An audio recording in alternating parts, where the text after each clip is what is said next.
Why is Diyanet a target? Audi A8, etc. are all excuses. See what the real reason is. Emin Pazarcı explained the reason behind the systematic attack launched against the Presidency of Religious Affairs in recent days. The Presidency of Religious Affairs made some arrangements. He took measures to protect the properties of the Diyanet Foundation. He took steps to prevent them from being plundered. When this was the case, those who collapsed on the foundation's property and paid 1,000 lira rent for places worth 50,000 lira were disturbed, Pazarcı said in his remarkable article in Akşam newspaper. Emin Pazarcı explained the reason behind the systematic attack launched against the Presidency of Religious Affairs in recent days. The Presidency of Religious Affairs made some arrangements. He took measures to protect the properties of the Diyanet Foundation. He took steps to prevent them from being plundered. When this was the case, those who collapsed on the foundation's property and paid 1,000 lira rent for places worth 50,000 lira were disturbed, Pazarcı said in his remarkable article in Akşam newspaper. Look, I'm not saying president. I'm specifically using the phrase Diyanet is the target. What they are actually allergic to and irritated by is the institution itself. The president is just a tool they use to destroy. They are waiting at the airport. They pounce on anything they find that is false or wrong. It doesn't matter whether what you write or say is true or not. They are constantly shooting at the same spot.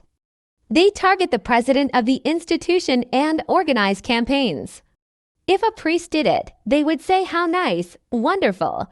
But when the president of religious affairs does it, it becomes a crime. They all load on it together.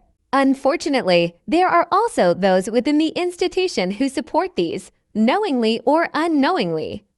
This being the case, they rub their hands in delight. Sometimes they even exaggerate it. President of Religious Affairs Ali Erbaz is a professor. He is equipped to teach many people who will say I am about Arabic. Despite this, there were people who said, look, the president doesn't know Arabic. There were people who believed this and jumped on it. Moreover, all those who claim this are against Arabs and Arabic. These are the types who would say, no way, you are the president of religious affairs of the Republic of Turkey. You should speak Turkish if the president came out and spoke Arabic. There is also the issue of the president's office vehicle, which has turned into a snake story. They heat it up like Tamsit Pilaf and put it in front of the people. The president of religious affairs has a 2010 model Mercedes official car. It spills, and most of the time in industry. In addition, there is also TOGG. This is everything. That's why, when necessary, he occasionally uses left-hand vehicles.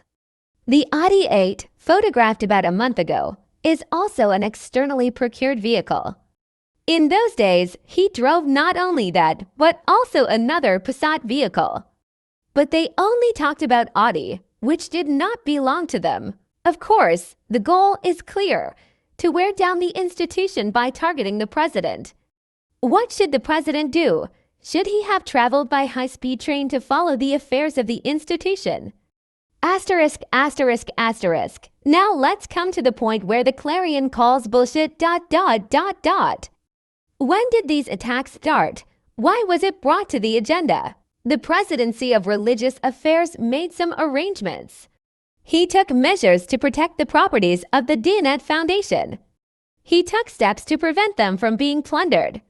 When this was the case, those who collapsed on the foundation's property and paid 1,000 lira rent for places worth 50,000 lira were disturbed. One of the striking examples took place in Kengelki, Istanbul. There are 110 flats of the Diyanet Foundation in the 29 Mayas site, which has 134 flats. Among the residents, there are those who pay a monthly rent of 1,600 lira. When the place was declared a reserve area by the ministry and it was asked to be evacuated, everyone was up in arms. Hawk TV brought a live broadcast vehicle. Fox released broadcast after broadcast. Skun newspaper talked about it. What was Diyanet's fault? It was to protect the foundation's properties and prevent them from being given away for anything.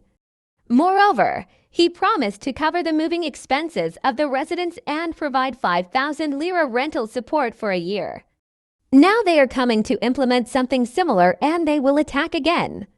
Their aim is not to eat grapes, but to find justifiable and unjust excuses to beat up the Directorate of Religious Affairs and to wear it out as much as possible.